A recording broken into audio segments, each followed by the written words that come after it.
Ladies and gentlemen, welcome to the Authentic Podcast with Justin Doulard. And thank you for tuning in to another episode.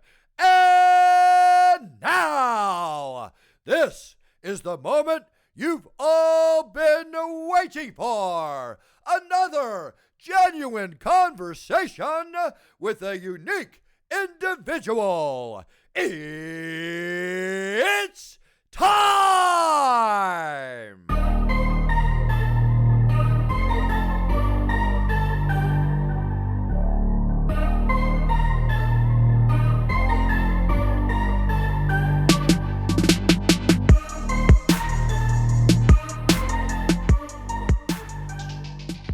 Woo! All right, ladies and gentlemen, welcome back to another episode of the Authentic Podcast with myself.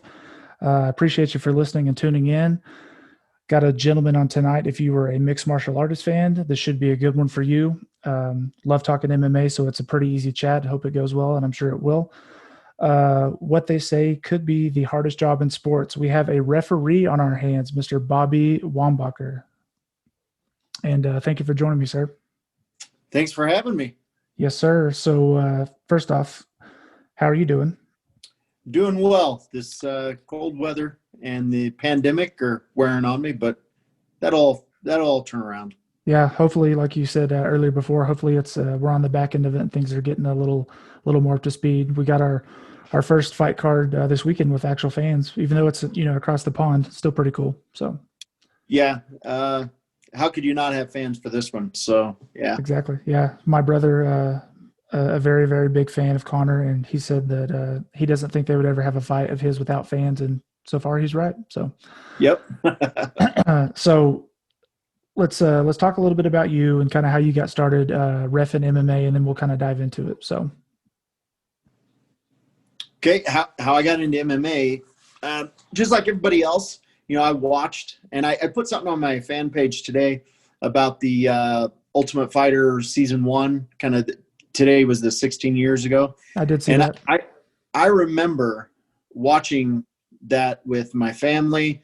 That was I think it was on Tuesday nights or maybe it was Thursday nights. I forget which night it was on, but it was a weeknight and, it was a must-see TV. And just like everybody else, I, watched the VHSs of the first UFCs and followed it and, was a huge fan and got the pay-per-views when they were only doing, one every 3 to 4 months.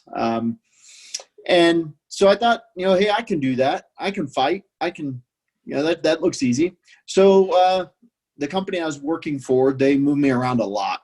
And I ended up in Salt Lake City. And my favorite fighter, just because I was born and raised in Taylorville, Illinois, was Matt Hughes, because he grew up 20 minutes from me. And so, we followed him and knew him and things like that. So when I got transferred to Salt Lake, I had an opportunity to go and visit Jeremy Horn's gym. And anybody who knows MMA knows who Jeremy Horn is. So I had an opportunity. I started training there. The intention was to fight. And then I had an injury on my left shoulder blade. And the doctor said I couldn't grapple for 6 months. Well, before I lived in Salt Lake, I lived in Hollywood. And on my vehicle one night at the mall was a flyer for Herb Dean's course out in Hollywood. And I always kept it. And so when I got injured, I thought, I got to do something to stay involved in the sport. I love it. And, I'm just getting going. So I thought, shoot, I know the rules. Refereeing would be super easy. So I threw down my $1,800, but bought a plane ticket, reserved my hotel, flew out, took Herb Dean's course, and failed miserably. That's when I realized that there was more to being a referee than just knowing the rules.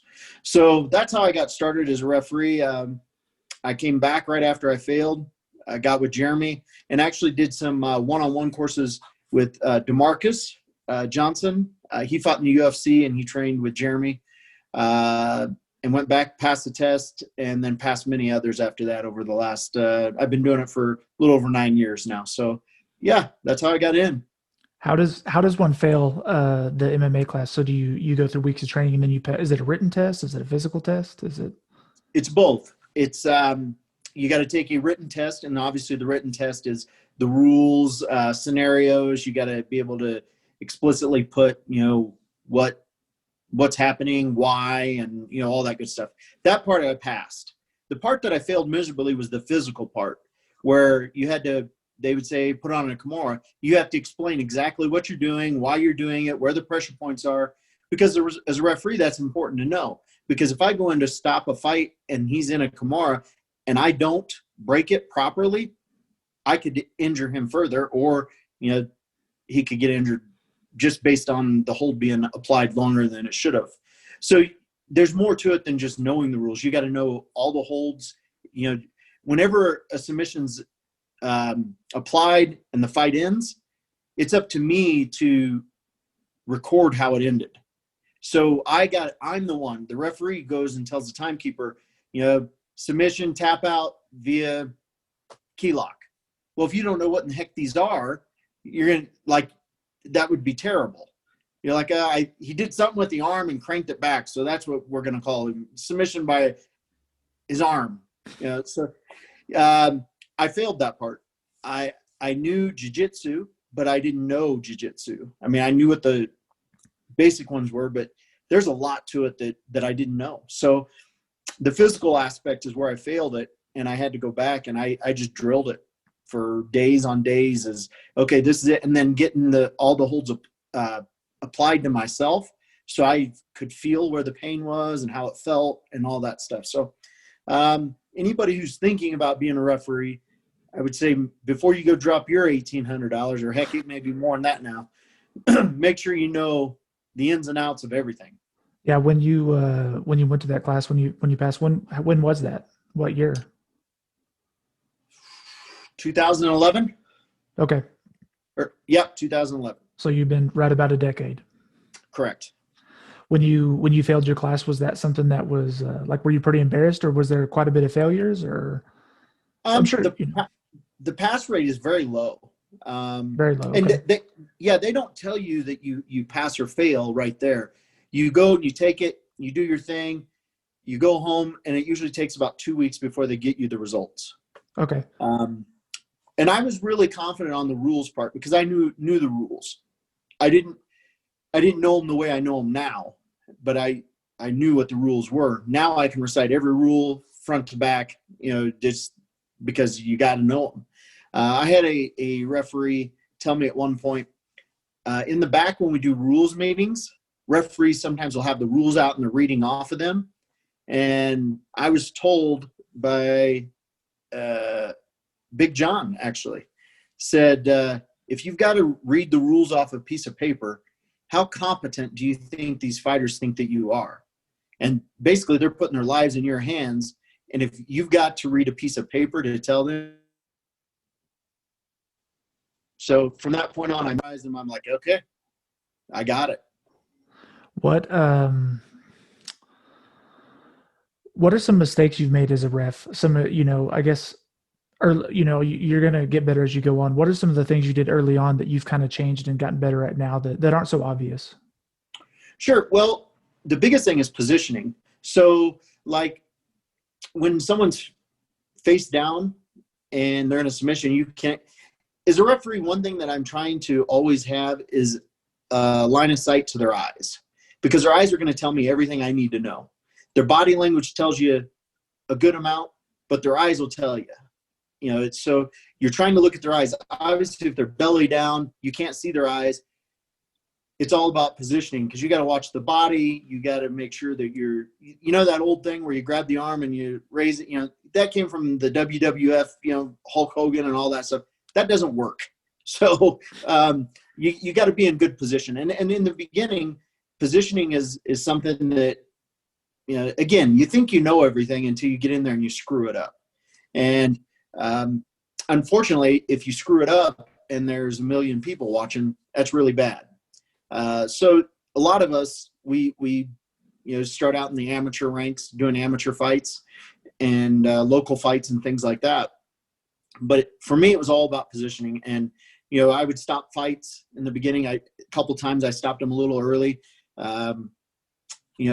because I couldn't see their eyes. I just assumed they were out. So then you figure, okay, well, you got to get better positioning, because obviously that didn't work.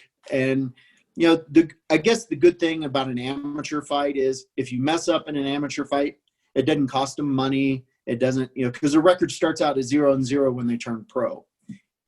By no means am I condoning mistakes, but if you're going to make a mistake, that's where you want to make it. Because once you start reffing professional fights, a mistake costs money to people. It costs record, which the record could influence endorsements and things like that. So there's a lot of ramifications once you get to that professional level that you got to really be cognizant of. It seems like the past, I don't know. So I've only followed MMA for maybe 3 to 4 years. I'm still, kind of a new fan to it overall. But it seems like there's a real, and I've talked about this on the show with people, that there's a really bad case of judges right now. Fighters are not happy, and then, the UFC hasn't been happy. Would you say as a whole that the group of referees are a lot better than the judges? Because it seems like the judges, from what I've understood, is sometimes it could be some very random people with very little experience. So, would you say the referees as a whole are quite a bit better than the judge pool that they have? I guess I would wonder, what fights that the people are saying have little experience, because a lot the judges that do the UFCs and Bellators, the commissions do a good job of vetting out, making sure their most experienced people are doing the biggest shows. And if you notice, a lot of the UFC stuff, they bring certain judges, or they recommend certain judges, because they don't want to be in a position where they're getting someone who's only been following the sport for 6 months and the commission thought it was a great idea to put them in there, because that's not good for the sport, for the fighters. It's just not good. But once you get to like the UFC, Bellator, LFA, those areas, the referees and judges are pretty much vetted out. And, a lot of people don't always agree. I had something on my page from the fights on Saturday. People were talking about how bad the judging was and things like that. I am a licensed judge as well, but I didn't see any fights that, I would have said, oh man, that was terrible. And believe me, there have been fights where we all sat there and thought, whew, that was bananas. But I think the judges most of the judges actually have a martial arts background as well. That's something that people don't understand as well. I know there was some, like, for example, the last time they went to Abu Dhabi, Dana White had said that he thought the judging was pretty bad and they needed to get some new judges over there. And then there was, I think it was Texas. They say Texas is notorious for calling fights pretty bad. Just things that I've heard through the grapevine. Like, that was, I think, the place of John Jones versus Gustafson, the first one. And then I know different things, like I've heard that New York, they said they weren't real fond of their judges because they were kind of newer to the commission and the sport. So just things like that I had heard. But sure. And the commission ultimately for the state is responsible for picking the judges and the referees. You see Herb Dean or you see me on the UFC, we were selected by the state to do it. The UFC can present a list and say, hey, these are the people we'd like to recommend, but the state can crumple that up and throw it away because it's their decision. And you get some states that have loyalty to their people. And, sometimes that creates issues, I guess. Yeah. I know, COVID's probably put a damper on a lot of things for everybody. When's the last time that you reffed a match, you reffed a match? I did LFA, I don't know, was it 9 or 12 weeks in a row when they did their first phase in the bubble, and that was in July and August and September. So it was September was the last time. South Dakota. So, yep, South Dakota. Have you reffed any legacy fights in Oklahoma?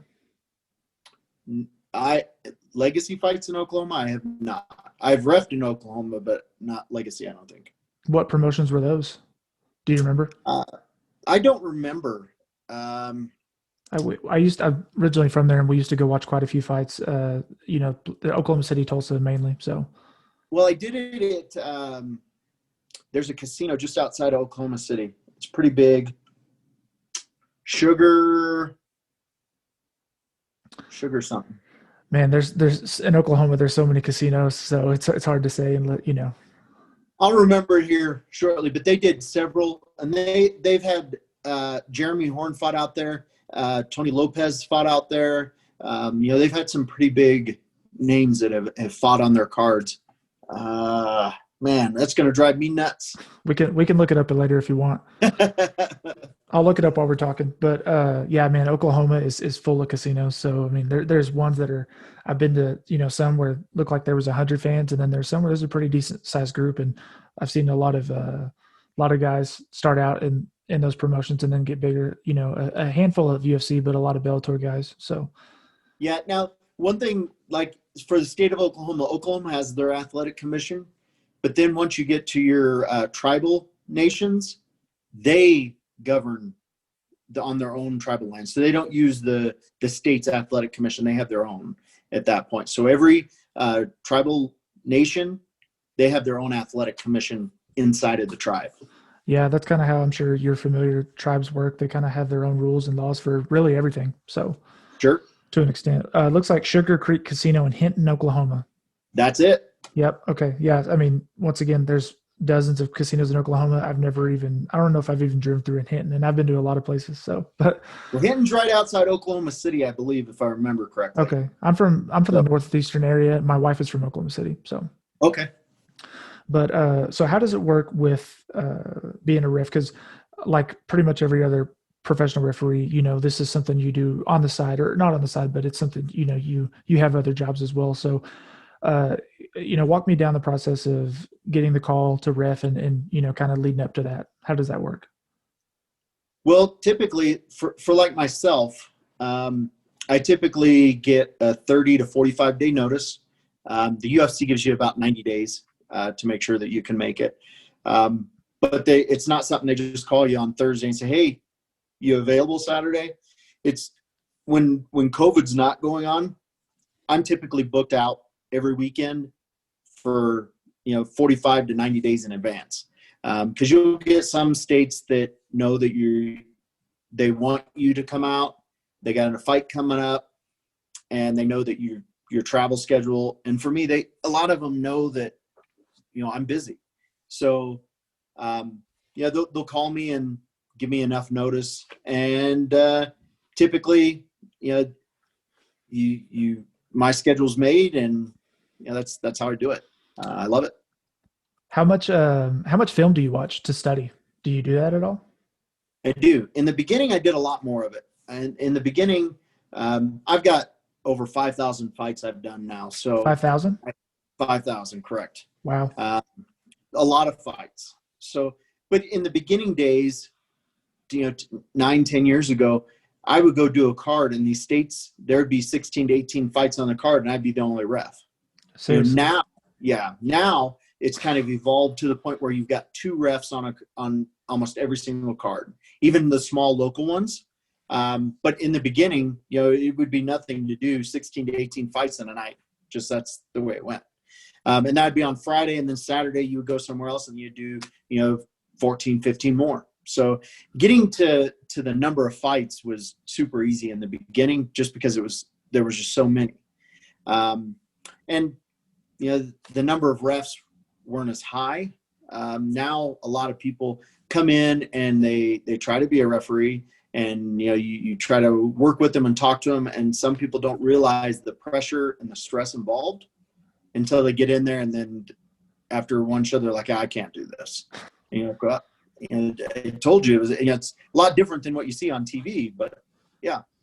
I'm going to assume, not to knack the profession, I'm just going to assume this is one of those jobs that you don't do it for the money. You do it because you love it and you enjoy it. Correct. You don't do it for the money. I absolutely love the sport. I absolutely love the athletes that I get in there with. I love watching them progress. I can't tell you the number of people that are in the UFC that I've reffed outside the UFC before they got there. And that's exciting because for me, and not all referees travel like I do. Some of them, it's very difficult to get into other states. You typically referee in the state you live in, and that's just about all you'll go. I've been fortunate enough. I've reffed in 29 different states. I love it. And so I've got to see a lot of talent, all across the country. But yeah, you definitely don't do it for the money. Yeah. I listened to a show you did about a year ago, I think. And you'd mentioned you went to Louisiana and wanted to kind of experience New Orleans, but it was kind of crummy weather. So yeah, that was awesome. It was an LFA that I went down there for. I did an LFA on a Friday. I think it was in Lake Charles, Louisiana. And then Saturday I did a show.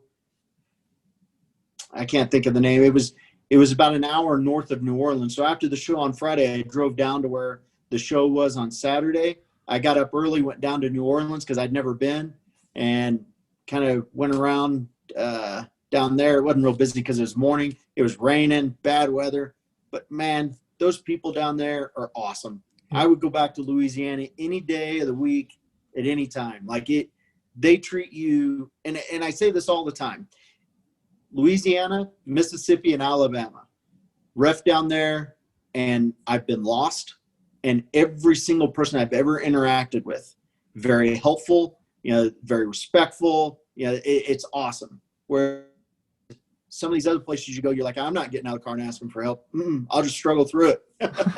But down there, man, they just treat you so well. And then you get to the event, and the fans are so passionate, but they are so respectful.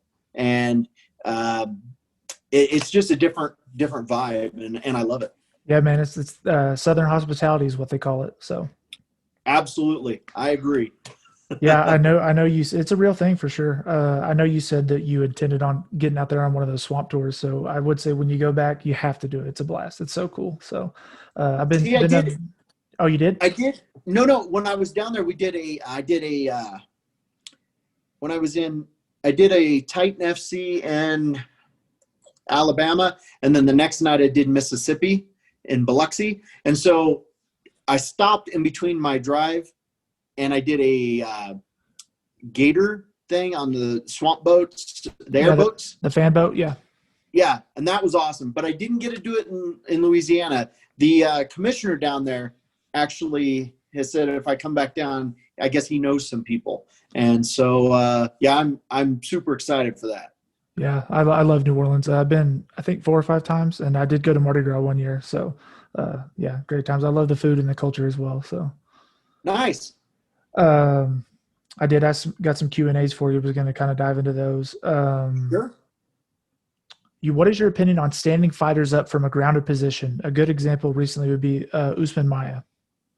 Okay, so my perspective, and I will tell the fighters this because what a lot of people don't understand is in the back before the fights, if it's a small local show or a regional show, we do what we call a rules meeting where we bring all the fighters in and we talk and we go through all the rules and kind of what we're looking for. And so they know what the expectations are. You get to the bigger shows like Bellator and UFC, you show up, the commission hands you your assignments, then you don't know in advance. Then you go and you talk to your fighters individually. So I will go through it with the fighters and I'll let them know, look, I don't know what type of game plan you plan to impose tonight. It's not my job to know that or to try to guess what it is. So in the first round, I'm going to let you kind of, if you're on the ground, I'm going to give you more time on the ground because that may be what you're trying to do. Okay. But if there's not a lot of action, I'm very verbal, everybody can hear me. When there's a lot of fans there and it's loud, I try to make sure people in the 6th row can hear me. That's always been my objective. Sometimes can't happen because it's so loud, but in the beginning rounds, the first round or so, I'll let the action play and I'll let it go and, I'll see what they're trying to do. If they're not really trying to advance, because the key is they got to be advancing their position to finish. Okay. So people say, well, you improve your position. Well, if I'm in half guard and I want to be in half guard and I can do more damage from half guard personally, why do I got to get to full guard to maintain my position? So, they just got to be advancing to finish the fight. So if they're throwing strikes, elbows, whatever it is, and they're clearly trying to do something with it, I'll let it stay. If it's stagnant, I will warn them. In the first round, I'll typically warn them, and then I'll give them, 5 seconds, something like that. And nothing happens, I'll warn them again. And it'll be a more stern warning. Hey, I'm going to stand you up. And if you hear me through my mic or whatever, I say that to them. You need to improve or I'm going to stand you up. So there's no I didn't know you were going to stand me up. No, I told you I was going to stand you up. And so that's how I play that. As the rounds go on, my time limit kind of reduces.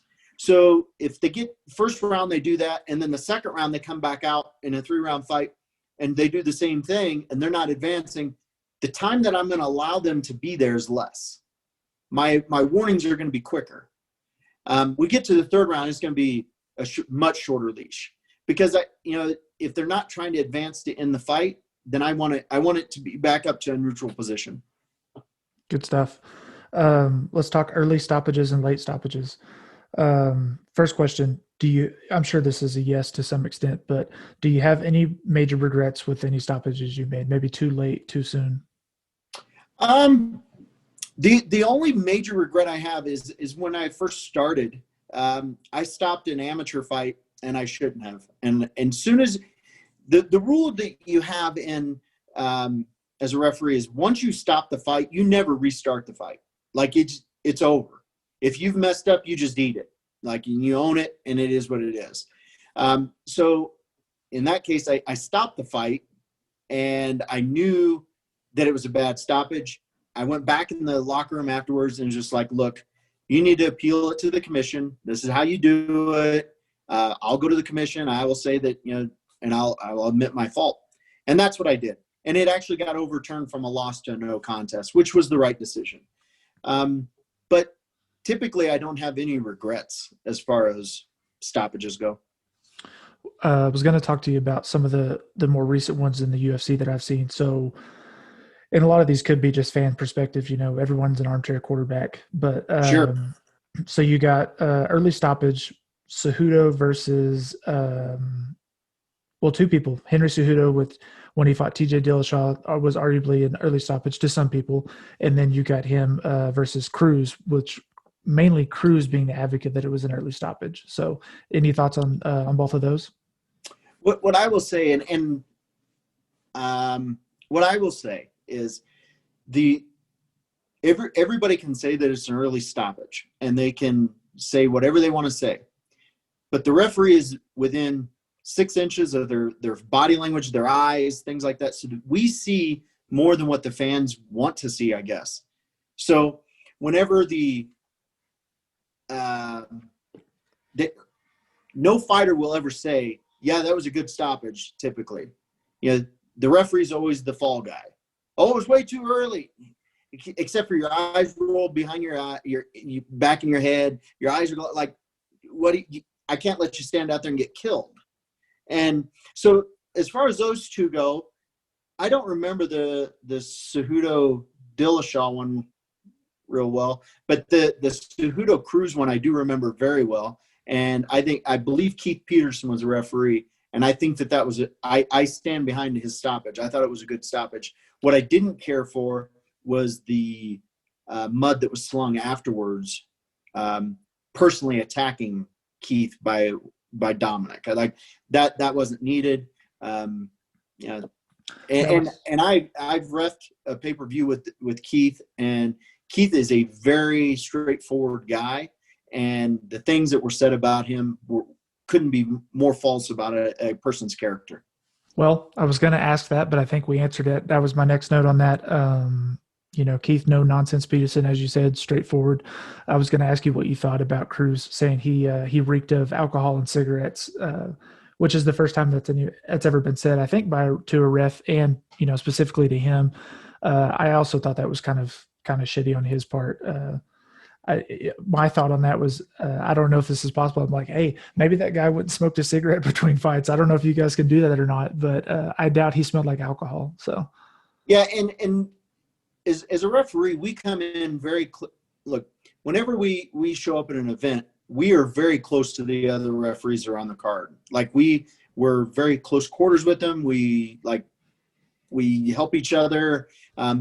We have to check in with the commission, So if there was anything like that, the other referees, number one, would have said something, and the commission absolutely would not have let him get in the cage. So, yeah, it is what it is.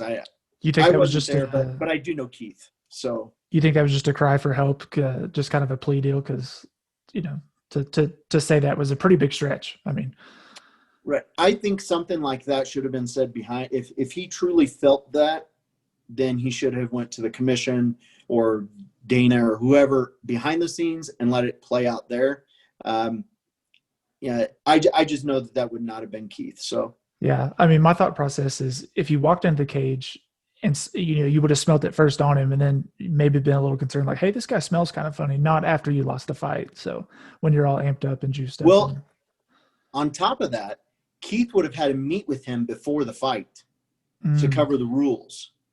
So if anything were like that, you think the fighter would have told his manager or his coaches, and they would have, went and did their due diligence to try to say, hey, I don't want this ref because X, Y, Z. So we can pull out the Mari tape and say the lie detector says that is not true. I wasn't there, but I would have a very hard time believing that with Keith. I agree, despite who the ref is. I don't know any of them, but I thought that was an outlandish statement. So I think he got his ass whooped and he was upset. So well, again, the easiest guy to blame is the referee. So hardest job in sports. Let's see. Okay, those were some early stoppage talks. Late stoppages. So some examples, if you watched them, you got Jose Aldo versus Peter Yan that looked kind of late, and then Anthony Smith versus Glover Teixeira. Is that how you say his name? Teixeira. Okay. So Aldo Yan, if you watch that one, Aldo was on the ground pretty helpless for a while, and of course he's a former champion, so maybe they let it go on, and then we can hit that one. And what I thought was wild with Anthony Smith, who is like ridiculously tough. I don't know if you watched that one, but he hands his teeth to the referee in the middle of the fight. Did you see that? I did. That's insane. So any thoughts on those? Well, as a ref, our job is to know the two fighters that are in there. One of the things that you want to make sure you don't do in a high-profile fight especially is stop it too soon. So you got someone, let's use the Aldo Yan fight. You got Aldo in there who has been a champ, dominated for oodles and oodles of years, like just dominated. You want to make sure that you give him every opportunity to, or any fighter for that fact, you want to give them every opportunity. As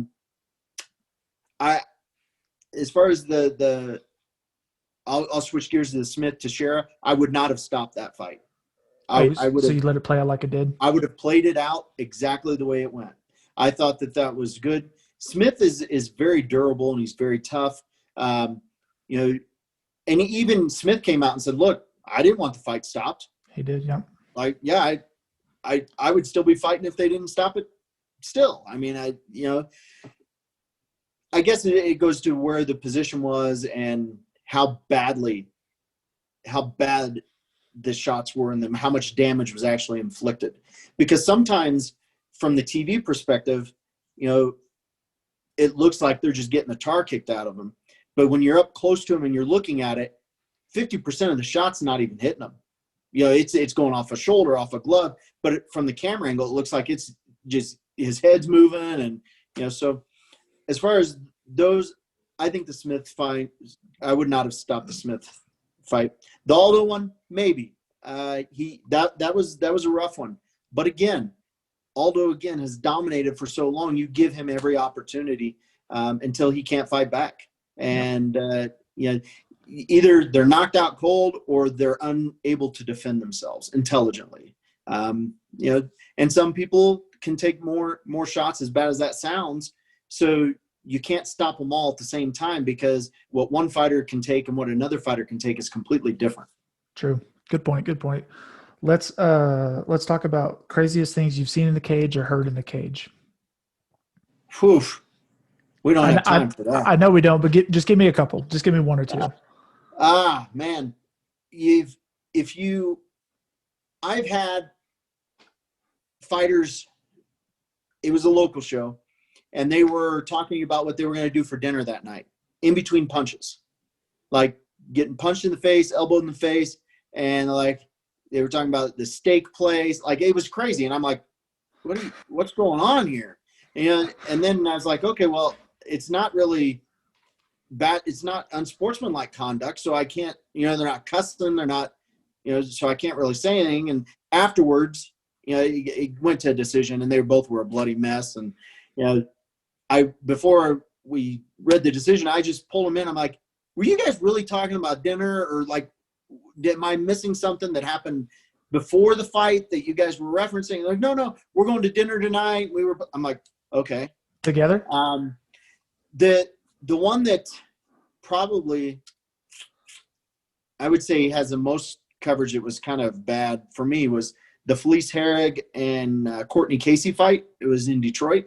They started flipping each other off, throwing blood boogers at each other, and I had to tell them to knock it off, and because that's unsportsmanlike. And again, we're trying to attract fans, not lose them. What's your favorite event you've ever fought, or maybe your favorite match you've ever not fought, your favorite fight you ever reffed or were there for? I will tell you my favorite fight, and there's a lot of them that are up there, but my favorite fight is the Yancy Medeiros and Alex Oliveira, I think it was. Yeah. And you ref that one? I did. And it was in Detroit as well. And it was, if you have not seen that fight, you need to go watch it. I have not. It went from one guy going down to the other guy going down, submission, foul to foul. I mean, it was a blast. And those guys, I went back afterwards and was talking to them, and just, they both went to the hospital afterwards. It was a hell of a fight.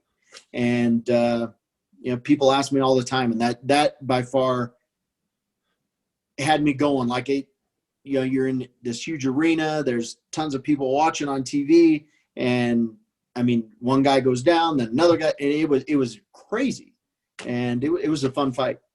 You got any favorite venues or favorite cities? Whew. I enjoyed going down to Louisiana when I was down there. As far as states go, probably my favorite venue.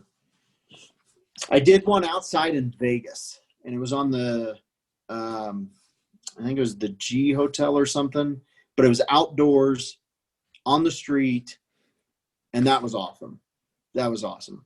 Was that they had the cage set up, and then they had their seating, and then they had things blocking people from the streets so they couldn't see it, obviously to draw in people. But that was a lot of fun.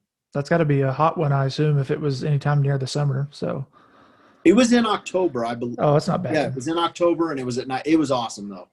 We had a lot of fun there. Yeah, that's good stuff. Thoughts on live scoring for MMA? Whew. I guess from my perspective is, I think that if a judge sees that their peers had it going a different way, it could influence them to judge it a different way in another round to try to make up. I had heard that, some comments, I don't know if it was Dana or somebody said that, if someone knows they're comfortably ahead, it could be a boring fight in the third round because they would avoid it and all that other stuff. I don't know that the fighters necessarily would do that more than they already do. Fighters think they're up, and they kind of avoiding stuff and things. But I don't think the live scoring would impact a fighter's decision to take it easy, because in fairness, it's still a fight. If they get caught with a punch, I mean, it's over. So they're not going to. I don't think they'd play it as safe as people think. I think more of the detriment would be, a judge seeing their peers going a different way, and then that influences their scoring for the next round. If it's a close round, they're like, oh, well, I was behind here, I'm going to give it to this guy. That would be my only thing. Other than that, I like the idea. I don't know how you make it foolproof, but I like the idea of not being a big surprise as far as 30-27 for one guy and then 30-27 for another guy. Like, that should never happen. Where you're sitting and viewing the fight, you get different perspectives, different angles. So I can see how the scoring can be different, but there is no way that you should ever have one fighter winning all the rounds and then someone else say, nope, that other fighter won all the rounds. Like, that should never happen. You ever think with like splits and draws, are you, I don't know. I always thought, it's obviously unorthodox and kind of hard, but maybe creating some type of overtime or an extra 2 minutes or something to avoid a split or a draw. Cause sometimes there's fights that are just phenomenal and it's hard to tell, but those just seem super annoying as a fan. And obviously I don't think the fighters like them either. So. Right. I don't think you can do that. And the reason being is by the time you would know that it was a split or a draw or whatever it is, the fighters have already cooled down. It's already been more than their minute break period. So then you're dealing with fighters that have cooled down and they wouldn't be able to come out and perform the way they would want to, or that, they had been performing necessarily.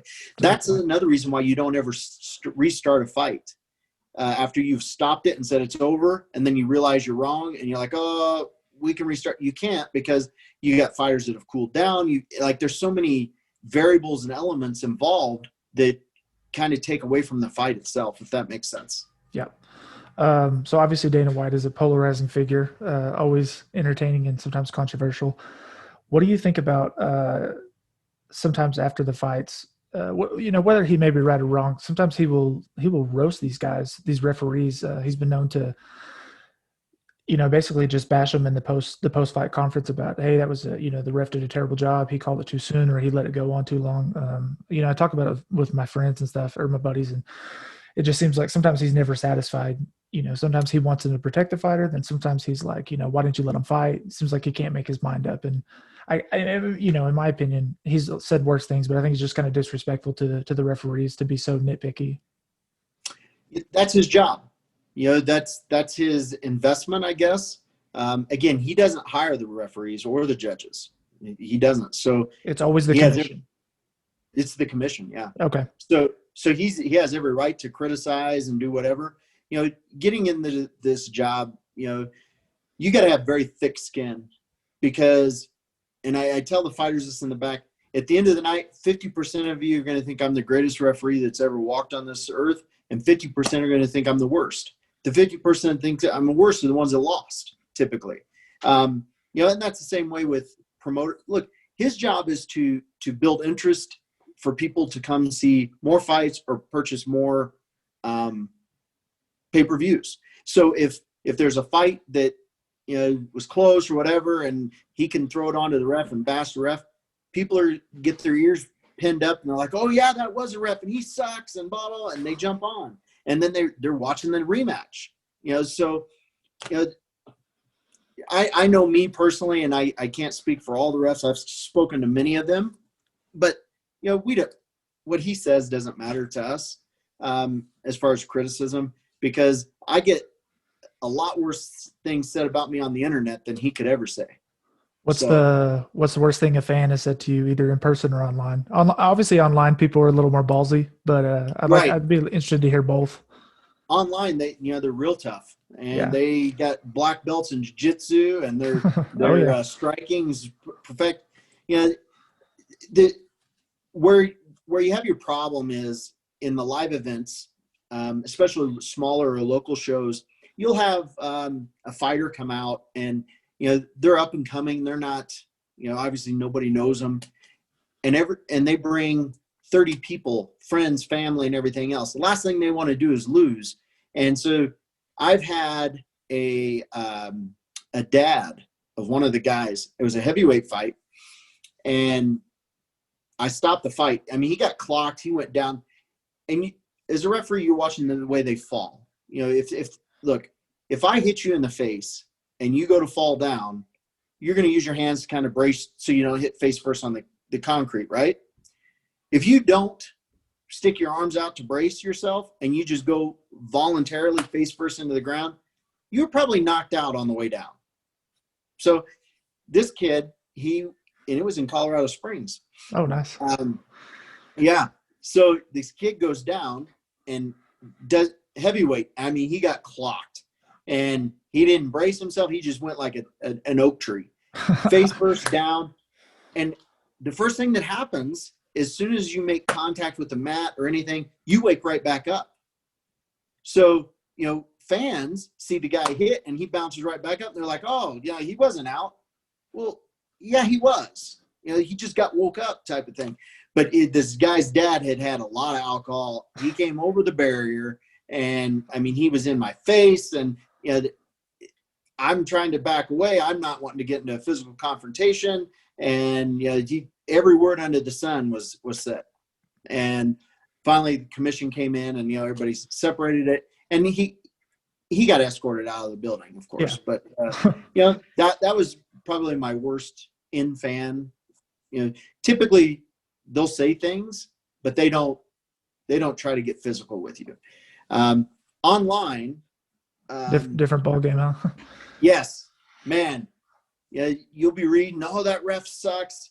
You know, you stop a fight, and, you know, one of the first things I do is I will ask the other referees if it's a questionable stoppage, I think I'm right. I'll ask the other referee or referees that are there, hey, this is what I seen. What'd you see? What have you stopped it there? Just getting, you know, curbside critiquing each other, and we all do it. And you know, so typically, you know, it is what it is. But you always know that the people that are watching are going to think something else. If it's a close stoppage, it's going to go bananas regardless.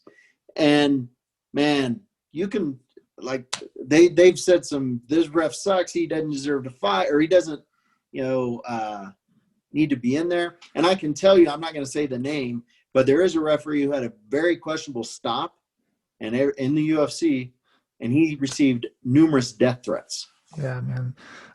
Unfortunately, that's not uncommon in sports. It's ridiculous. Like, yeah. I'm a big football guy, and like when kickers will miss a game-winning field goal, they'll get death threats, and it's ridiculous, man. Absolutely ridiculous.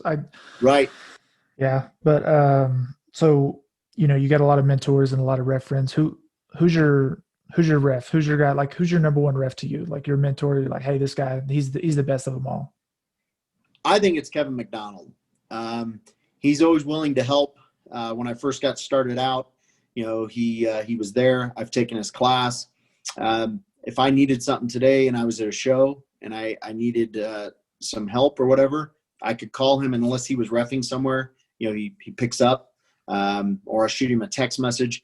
Or if I've had a couple of times where I've had disagreements with the commissions as far as the rules, and I'll just message him and say, hey, can you clarify this for me? And then, because he's one of them that's on the rules committee for the ABC as well. So he's my go-to, and I think very highly of him. I think he's phenomenal. What's continuing education like for you guys? Is that like all on your own, or do you have to, you know, recertify and take new tests, or how does that work? Every 2 years you're supposed to. Some states aren't as or more lenient, I guess. You know, because they are expensive and it does involve travel and a lot of costs. So some, you know, referees don't take it as serious, but we like to retest within every 2 years, at least. Good deal. I was going to ask you too, pre-COVID, when things were normal, what's the local fight scene like in Colorado as far as the local promotions? It's fantastic. Okay. They've got where are they mostly at? You've got them in Denver and the surrounding areas. but down in where you're at in the Springs, Pueblo and Colorado Springs, I don't know the venues' names. Okay. But they are like 2-3 fights a month. Okay. Card. Yes. So Yeah. so like I said, back in Oklahoma, most of them are at the casinos, but I know there's not as many casinos here, so I didn't know where they would go. But you know, in a non-COVID world, pretty good selection to choose from, I guess. Yeah, in Springs, there's a downtown. It's like a theater, old theater, Okay. and they have fights in there, and that's really awesome because it's really old and it's downtown for one, but it's really old and it gets loud. And as a fighter and as a referee, your adrenaline gets going with the crowd and the noise and all that stuff. And so whenever you're in that situation, I guess, it's crazy. And I love it. And so Springs is that venue in Springs. I can't think of the name, but they do a lot of other shows and stuff in there too. Yeah. Well, unfortunately, I'm sure it will be a while till those local promotions get going again. Hopefully, maybe into this year or something. We moved here in the middle of the pandemic, so we haven't. I mean, we got to do a lot of outdoorsy stuff, but haven't really done much indoors. Hasn't really been an option. So. Yeah, I would say they do probably at least one show a month in Springs or Pueblo. When things are normal. When things are normal. Okay. So there's always plenty of MMA. You got quite a few good gyms down there. Yeah. Yeah, Colorado's a real good fight scene. Yeah. Sorry, losing my train of thought. You mentioned being, like the smaller venue when it's packed and the music's loud and the fans. Have you ever like blacked out per se, or you kind of phased out because your adrenaline was so pumping, you're like just snap out of it for a second? Or no, I'll speak for myself. You can't do that. Like, you've got to be laser focused, because in a split second, things can change. And if you're zoned out, or you're not, intensely involved focus wise, someone could go out, someone could get really injured. I would hate to say someone could die, but that's a possibility if you're not there mentally. So no, you're tuned in when you're in there. One of the things and people don't understand it, and I think you can probably ask some fighters if you ever have them on, I can't hear the crowd. Like, I can hear loudness and the noise, but I can't hear what they're saying, because my focus is 100% on what's going on. And people say, oh, come on, you definitely heard that guy in the third row. And you're like, no, I really didn't. Like, I'm so focused on what I'm doing and making sure that, I'm fair and to the fighters, you don't hear it. That's good stuff. I appreciate that. I'll get a few more questions in, then I'll let you go. I appreciate your time in our chat. It's been really good. Was just going to ask you, have you had the chance to ever have any interaction with Dana? I don't know if he talks to you guys much, or if you ever got the chance to talk to him at all, really. In passing, I've said hello and we've had a small chat, but typically we work for the commission, so we don't. You don't co-mingle necessarily with promoters. Yeah. So even locally, some promoters will come up and say, hi, hey, you did a great job tonight, yada, yada, yada. But that's pretty much the extent of the conversation. You don't sit down and have dinner with them or anything like that. It's very separated. Because, again, let's just say, hypothetically, Dana, I'm doing a UFC. The next night or that night after the fight, you see me at dinner with Dana, right? And the co-main event, I'm reffing, and I stopped it, and it was Dana's, guy that they think Dana favors or whatever. They're immediately going to say, oh, he stopped it because, look, here's him with Dana. He did it for Dana. So we avoid those situations. Makes sense. And you'll see a lot of after parties and stuff. I've always been told by very, very respectable referees, you don't attend after parties, regardless of who invites you. If a fighter's going to be there, you don't go, because you don't want someone to take a picture and you're hugging so-and-so who just won in a controversial fashion. Like, see, they're buddies. They hang out. They had drinks. I want it overturned. So you avoid the whole situation. So after fights, for me, I do the fights. I'm trying to be the first one out of the venue. I get back to my hotel. Like I don't have any, if I see a fighter in the hotel afterwards, I may say, hey, good fight, or, how you feeling? But once I leave the arena, I distance myself because I don't want any conflict of interest. I don't want anybody to ever come back and say, oh, here's a picture of you with so-and-so 3 years ago and you just repped his fight. Yeah, nope, you're not going to find that on me. So yeah, that makes sense, and that's super smart. You got any fights that you're going to be on coming up? Anything for 2021 or anything we could watch soon? I've got a few things that I think are going to materialize, but I can't share them at this point. But I do have a couple that will be on pay-per-view. So we can expect to see you in the near future. Very near future. Deal. And hopefully this pandemic thing ends and you guys can see me at least every month on TV, right? Yeah, that'd be great, man. There's a lot of good ones coming up. So There are. Yeah, I mean, as a fan, you excited for this weekend? So I think the card tomorrow is going to be good too. Mm-hmm. I think that there's a lot of good fights on there. This weekend, I've reffed in Louisiana and Poirier was there, cornering guys from his gym. It's been a few years back. And so I did have some conversations with him about the first McGregor fight, ironically enough. And, I'm excited to see, and I put this on my page too, I'm excited to see which fighters evolved. Every fighter's either they evolve or they get left behind. Like no fighter stays the same and continues to win. It just doesn't happen. So it's going to be interesting this weekend to see which of the two have evolved the most, because the fact of the matter is Conor and Dustin are top tier level fighters. Like that's just the way it is. They're top of the food chain. All it takes, and people don't realize it, all it takes in those types of fights is one little mistake. One little mistake and it's over and everybody's unhappy. So it's going to be interesting to see who's evolved the most. So I'm excited for that. And then the co-main event. Like I think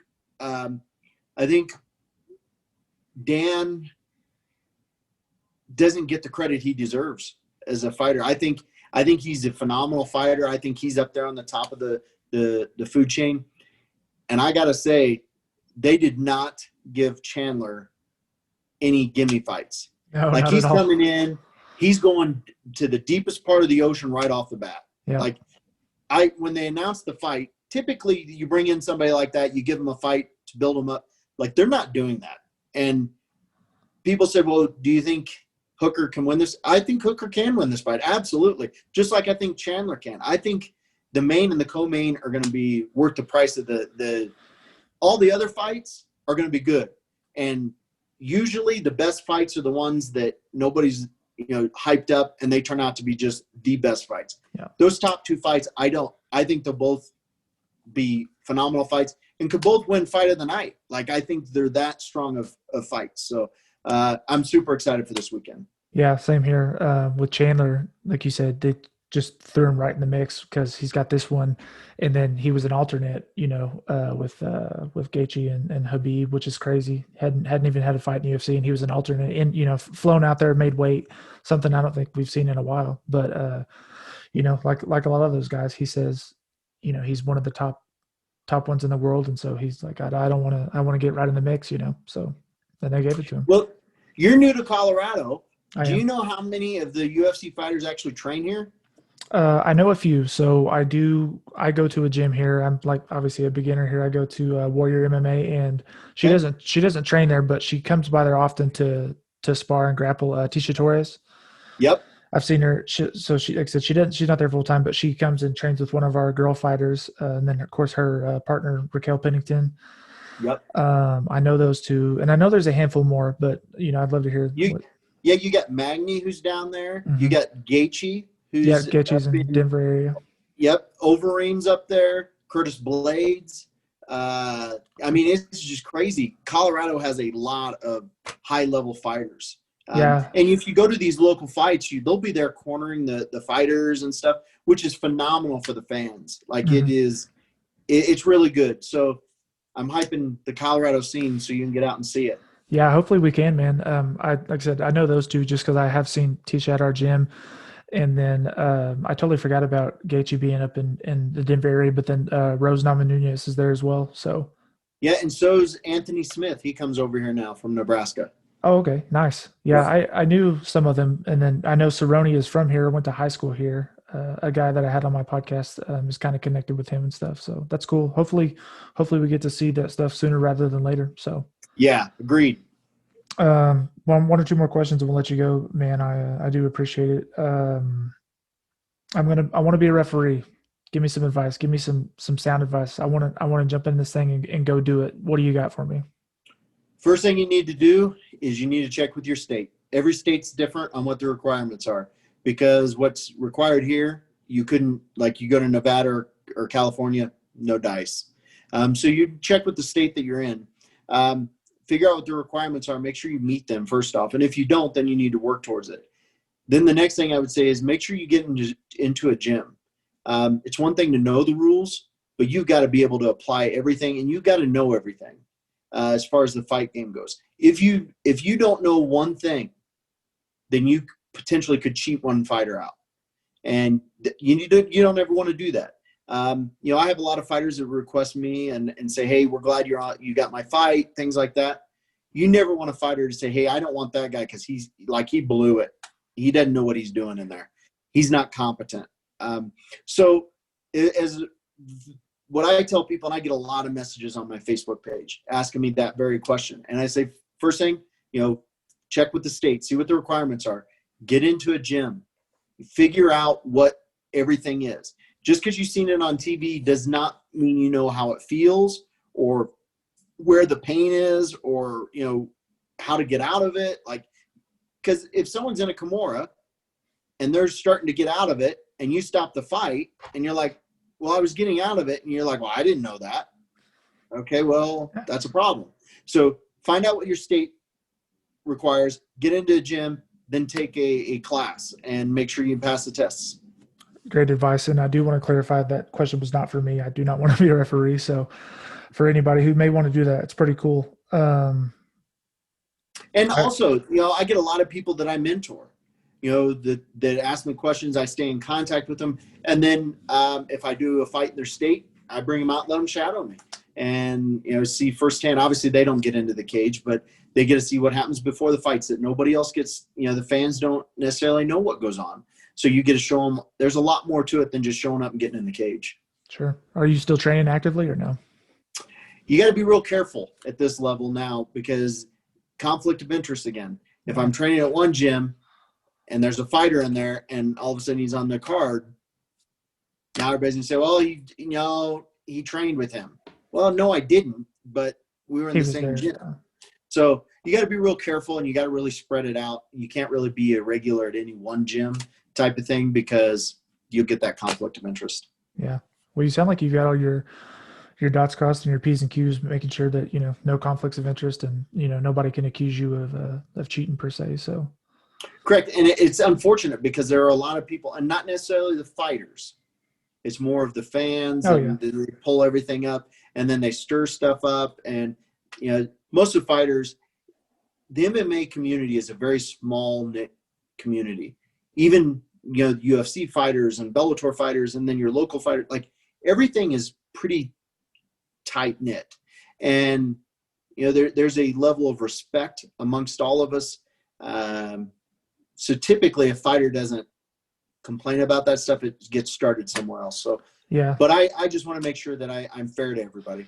Yeah. It's all the people that got all the time on their hands to blog and tweet and pull up pictures. And yeah, I've said this probably, I don't know, half a dozen times on my show, but you mentioned it with MMA being a small community. And I think that's why it's appealing is, I don't know, as a fan, it's just, like I said, I always mention, at our gym, Tisha Torres pops in all the time to train with one of our fighters. And then I feel like in many other pro sports, if a pro athlete was at the gym, it would be like a huge deal and people would be taking pictures and signing autographs and, taking pictures of her and all that. And I mean, she shows up there and she just does her own thing, like people know who she is, but they're not bombarding her. And, she's rolling and training with a lot of, people below her.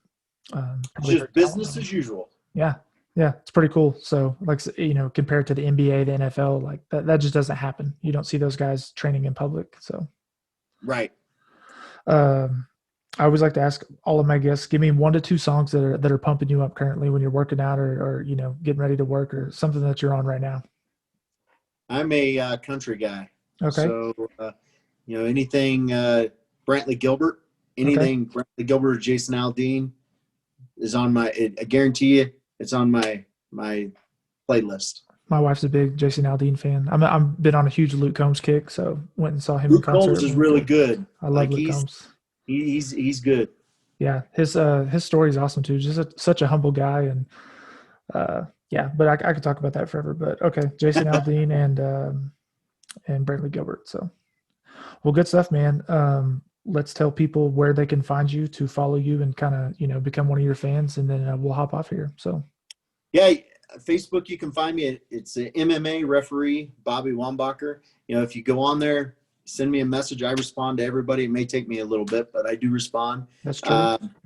Ask any questions, post anything on there. If you have questions about a fight, how a stoppage or a judge thing, I'll be more than happy to talk to you and kind of work through from my perspective, how I seen it and things like that. So yeah, find me there and stay in touch. Yeah, dude, I definitely appreciate it once again. A lot of fun and looking forward to seeing you in the cage soon. And that's all I got. I'll add your links in the show so people can click on those as well. And that's it, man. Thanks once again. All right. Thanks for having me, man. Yeah, everybody, Bobby Wombacher. Thanks.